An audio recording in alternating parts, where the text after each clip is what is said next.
Hello everyone, welcome to my channel. My name is Carol. I'm an author, a healer, a fairy whisperer, and a gatekeeper to everything magical. And I want to wish you a very blessed full moon in Gemini. We are moments away from the solstice, and it's so wonderful. The energies are just absolutely pure magic. And I just want you to breathe into that right now.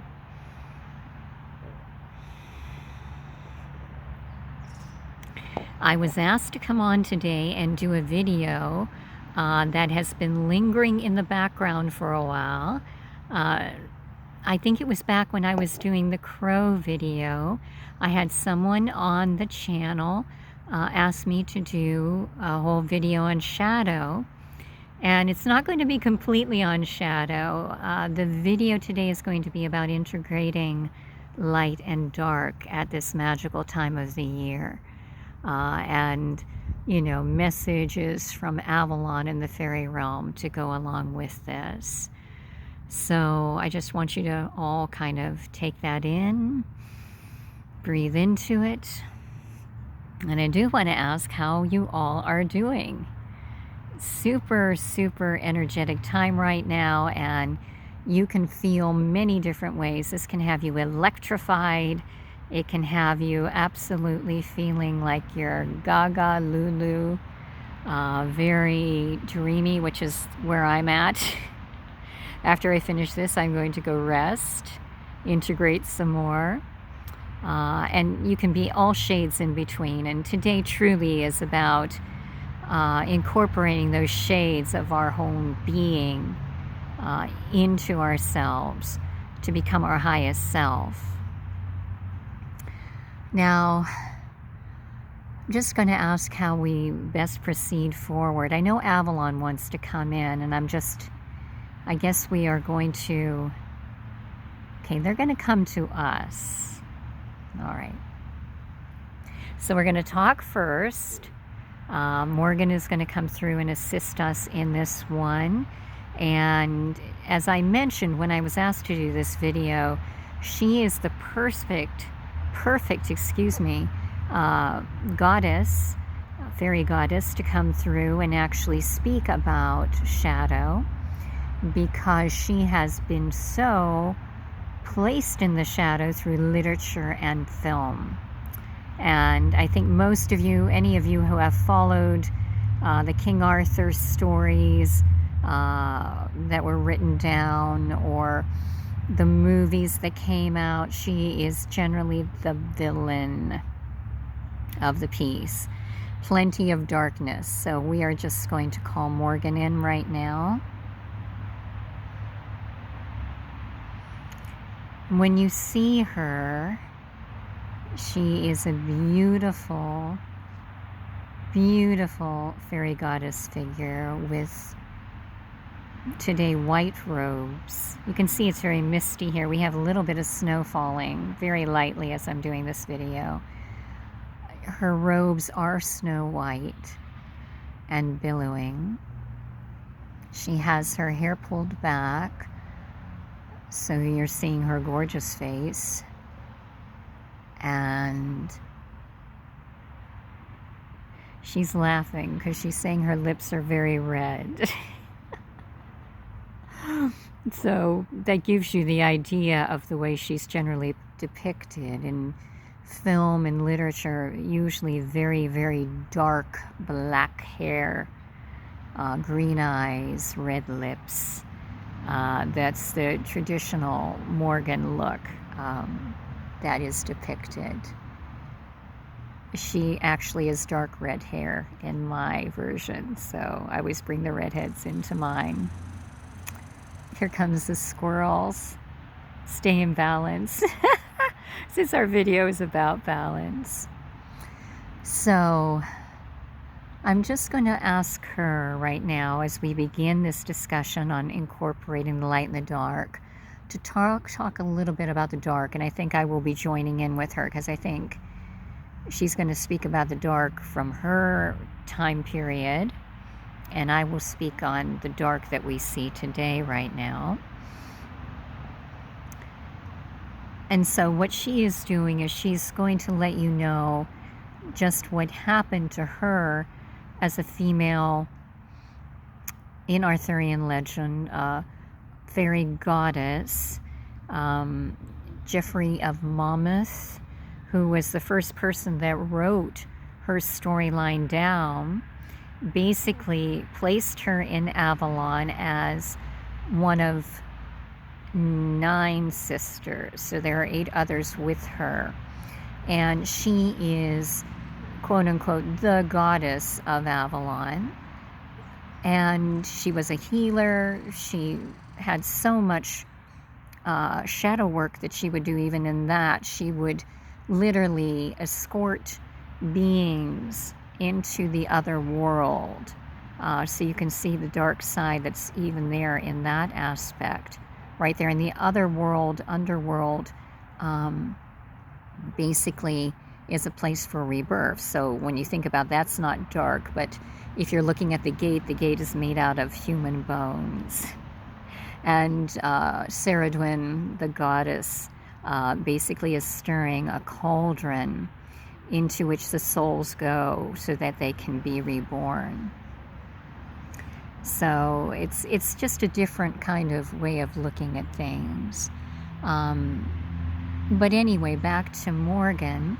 She was originally, as I said, in first literature, very much King Arthur's healer, his love, and someone that was, very, very skilled in the healing arts. She was a teacher at Avalon's Mystery School.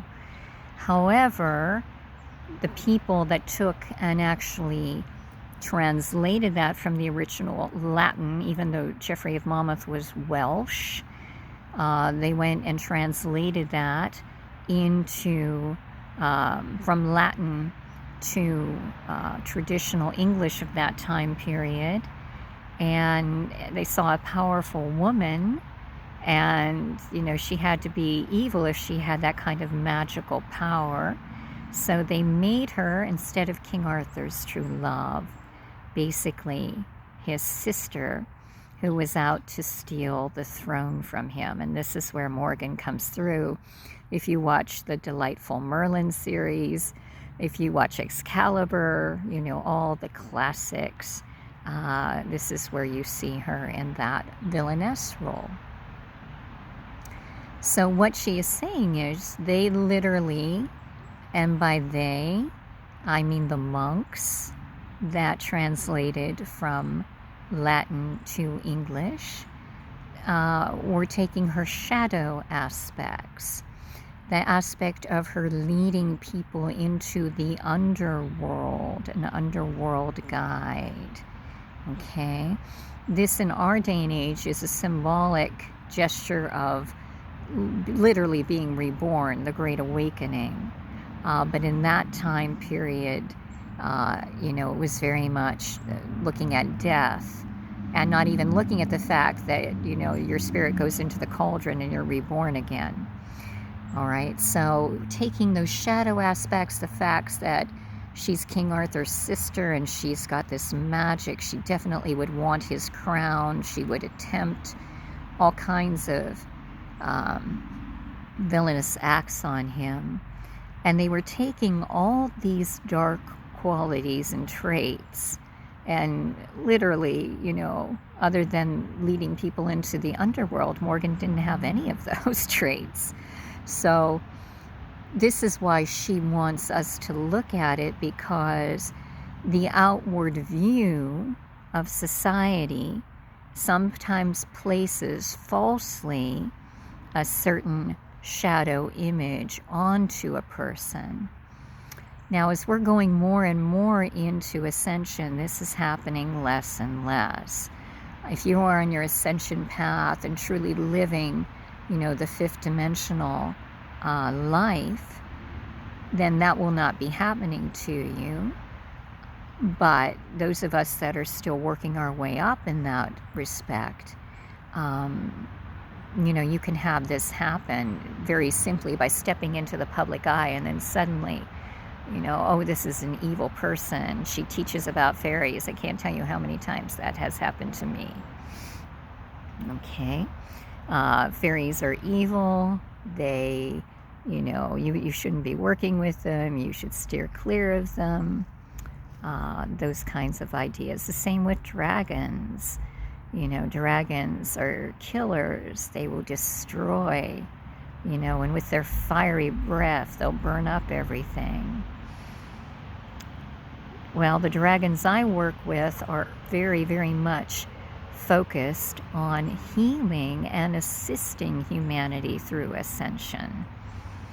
So, once again, it can be people literally looking at a person who is different, following their own path, and then, you know, placing a shadow aspect on them.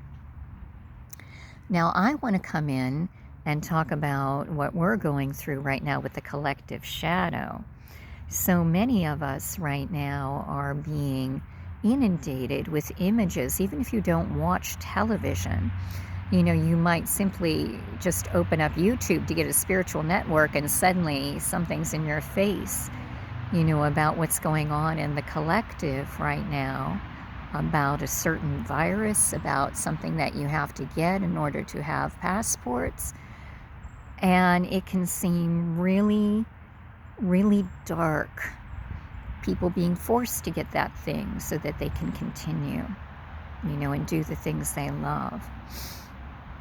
And the tremendous amount of fear that is being birthed right now through the collective conscious.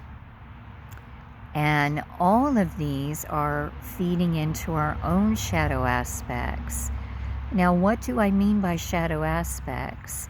You know, going back into school when I was studying, I remember reading about Jung and his creation of that word. And it literally is about all those places in yourself that you have buried down deep that you don't look at anymore, and that you have literally shoved, you know, into hiding. And it can be anything from, you know, the fear that I just mentioned. It can be self-centeredness. It can be, you know, tremendous rage. You know, it can just be criticism of others. There's so many different aspects to the shadow. And yes, they're saying you must mention there are people that do dabble consistently in black magic. So that is a different aspect than what we're talking about right now. We're just talking about you know, a shadow that would be in you or me, or literally most people that just go through life doing their very best to not only survive but thrive and help others as well. Now, what they would like us to do, and Morgan is going to lead us to a waterfall. This is like the second part of the waterfall video we did back not so very long ago. And she says it is the waterfall of your choice. So I want you to picture one in your mind. And she is leading us through her magic and your personal magic as well, behind the waterfall.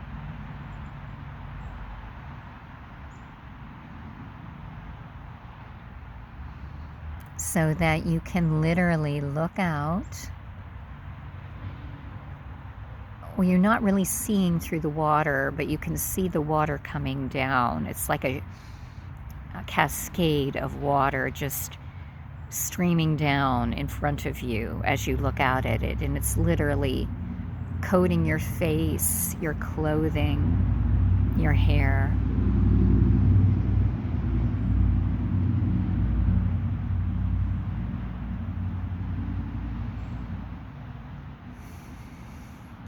Now, what she is going to do with her moon magic, she is a moon goddess, is literally bring the full moonlight down through that waterfall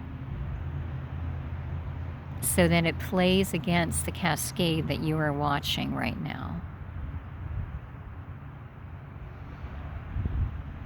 And it also is literally going down your crown and illuminating each of your chakras. So see it going to your third eye, your throat, your heart, all the way down to the solar plexus, the navel, the sacral, the root, the earth star.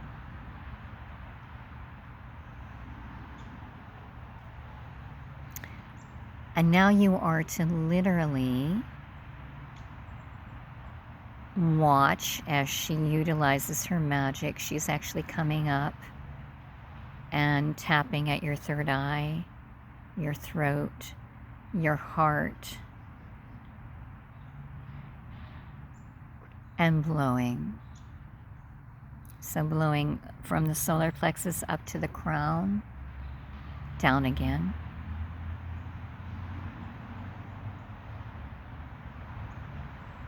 Sorry for the noise today. I'm at a secret garden right now, so I'm not in the usual park I get to. Now as she blows, she's asking you to be open right now to literally reveal through any thoughts that are stirred up by the magic she is utilizing, the moon magic. She's saying be specific, the full moon magic, to allow aspects of your shadow self to come forward.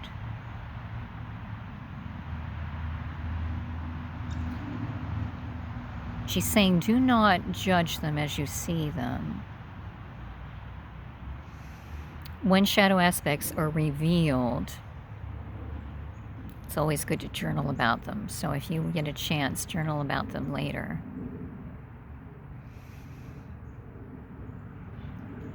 Automatic writing, she's saying. Use automatic writing to see what message comes forth about this shadow aspect. Now, she is literally calling those images to be reflected on the right side of the waterfall that's cascading down in front of our eyes. So literally, if there are several images there, take a moment and feel into them, see them, experience them again. I always ask this, but it's important. Where do they sit in your body? Where did they just come from? Make note of that. Now, as these images play out, she is also now taking the moon and calling into forth images of light, the perfect balance between the shadow and the light aspects. She's calling them forth to play on the curtain, the cascade of the waterfall, onto your left side.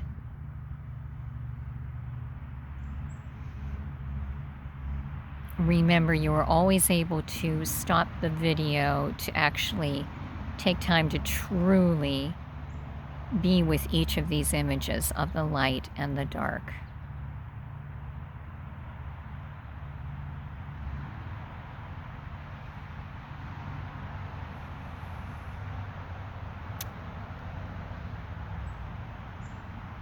Now, what she is saying is, you must realize that we are all light and dark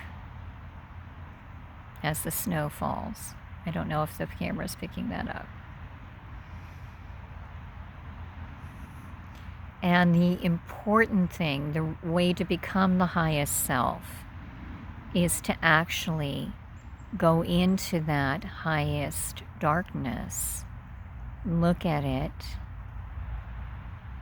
and then literally integrate it with the light. So feel both of them. She's saying place your hands out as if you're weighing them. Put your hand in line with the right side, which is the shadow, and then the left side, which is the light. And watch it like a teeter-totter, balancing back and forth.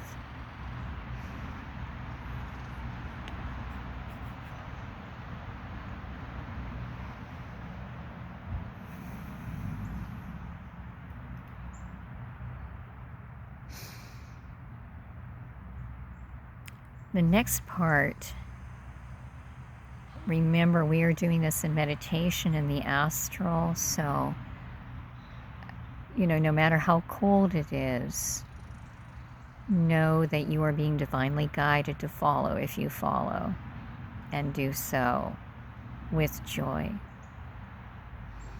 She is opening the curtain of the waterfall and asking you to dive into the pool below. You will be going with the waterfall on the right and left, which carry your images. And she wants you to literally, as you dive, keep your hands positioned so that you are like cradling the images as they come down with you. So on the count of 3, we're going to actually dive into the pool below. The moonlight is cascading on you as you get ready to dive. So 1, 2, 3, diving in. Feel yourself splash into the pool below. And literally, the right side with the shadow, the left side with the light is pouring into your crown right now and down through your body, integrating into your being right now. Equal light and dark. As it hits your crown, it literally mixes in the lotus of your crown with the moon magic into equal parts. There is no more right and left. They are one. You can feel that going down through your crown, your third eye,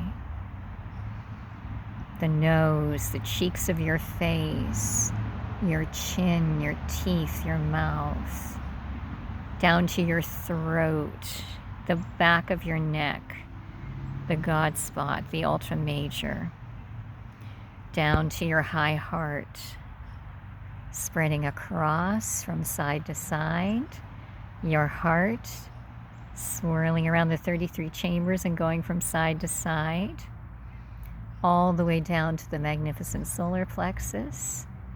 Let that swirl around there, down to the navel,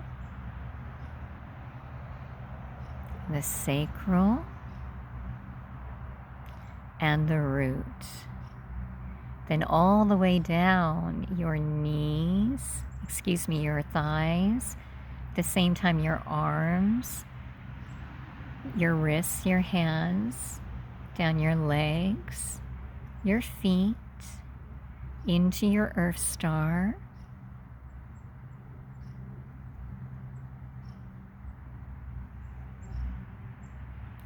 now Morgan is coming forward and literally blessing you at the third eye and offering you up the half moon priestess symbol right at your third eye. And if you are a priest, you may accept as well. And she now is sealing in the energies of the full moon and the integration.